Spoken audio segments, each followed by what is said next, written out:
Generasi muda diimbau tidak berharap banyak menjadi pegawai negeri sipil PNS karena Indonesia membutuhkan generasi kreatif yang selalu berinovasi. Hal tersebut diungkapkan Ketua Karang Taruna Kota Denpasar, I Ketut Ngurah Aryawan. Ketua Karang Taruna Kota Denpasar, I Ketut Ngurah Aryawan mengatakan generasi muda harus menjadi wirausahawan dan tidak terlalu berharap menjadi PNS. Sebab banyak orang makmur karena menjadi pengusaha. Satu cara untuk sukses adalah menjadi wirausahawan agar kehidupan bisa lebih baik. Meski tetap ada kegagalan-kegagalan sebagai pengalaman untuk bisa menjadi sukses.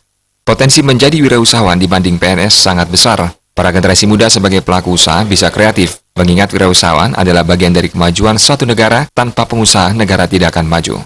Kenapa generasi muda pemikirannya tidak lebih membuka peluang-peluang untuk menciptakan lapangan pekerjaan, di mana generasi muda, generasi yang tidak ada di zona nyaman. Mari kita UMKM membuka lapangan pekerjaan, gimana menjadi wirausaha yang mandiri. Saya yakin kehidupan yang keras ini akan menjadi luntur.